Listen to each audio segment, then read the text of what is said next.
Given that Mercedes' ambition to fill every off-road niche is still a motor show reveal or two short of completion, Yao would be forgiven for thinking it a mite odd that the company should suddenly peel off down the potential sales cul-de-sac of the off-road estate and introduce this E-Class all-terrain.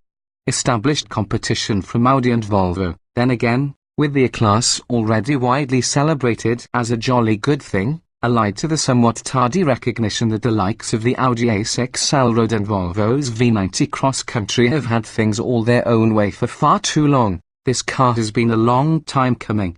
The news that the all-terrain variant only boasts a meager 5% difference in parts from its standard estate sibling would make it seem eminently more feasible as a project with which to keep Mercedes engineers busy in their spare time.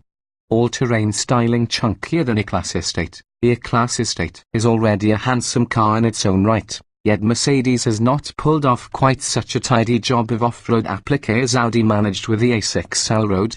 The all-terrain may be identified by an increased ride height, redesigned front and rear bumpers, the faintest whiff of plastic nappies around the wheel arches and, ribbed for added off-road sensitivity, along the bottom of the car, with standard fit 19-inch alloy wheels. The front is most visibly changed, with a chunkier twin Louvre-style upper grille treatment and a less appealing, somewhat fuss-looking lower grille surround above a faux underguard panel. But at least all the bright work is finished in subdued satin rather than shouty chrome. At the rear, twin exhaust outlets are, as ever, fake, despite the option of a V6 under the bonnet.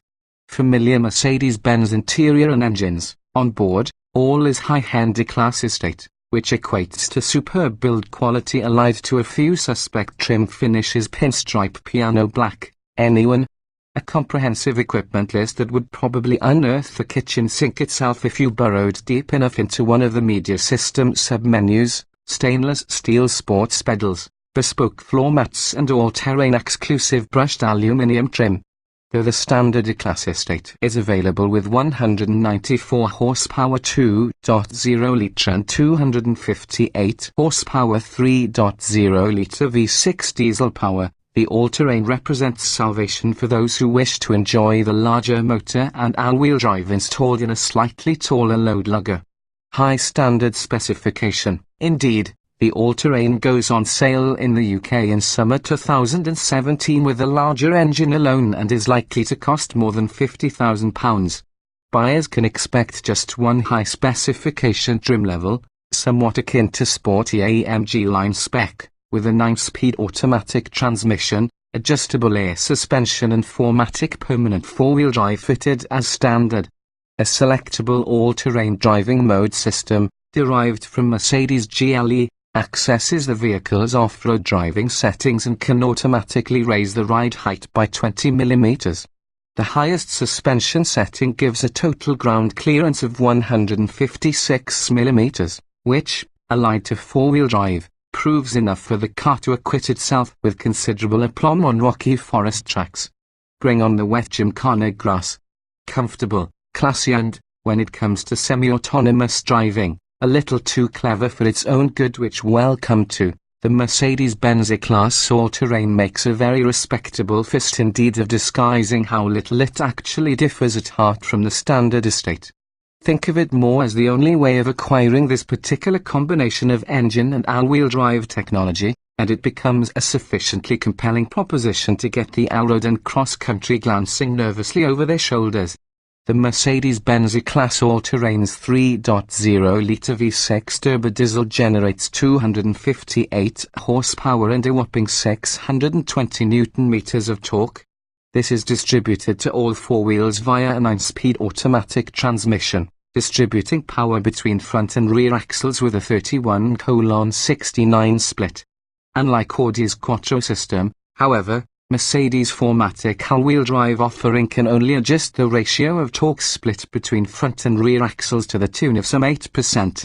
Not that, during both on and off-road driving, you'll find any cause to label this a handicap. Smooth automatic gearbox, though it does spend a good deal of time shifting between its 9 ratios and can be a little slow on the uptake, the gearbox is sufficiently smooth that this doesn't vex as much as it might, and makes a perfect partner for the reserves of power on offer. Economy and acceleration figures for the 350D all-terrain are yet to be confirmed.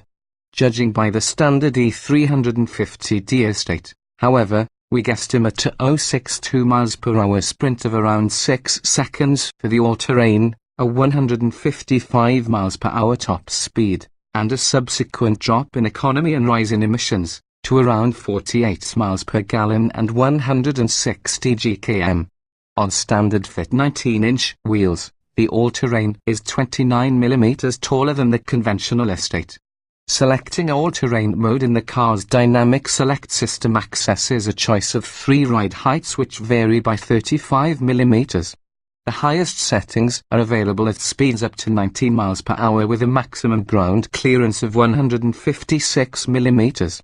At speeds of over 78 miles per hour, the ride height is automatically lowered by 15 mm to reduce wind resistance and increase high-speed stability. Mercedes' Dynamic Select system has 5 programs to choose from, each of which offers different engine, transmission, ESP, steering and suspension characteristics.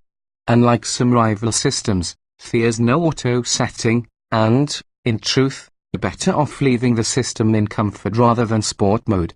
Smooth and safe to drive but no sports car, that's because the steering's set up to make life easy rather than thrilling. Light and pleasant to whirl around town, it doesn't weight up to any huge degree on the open road, and, though accurate, lacks feedback through the rim.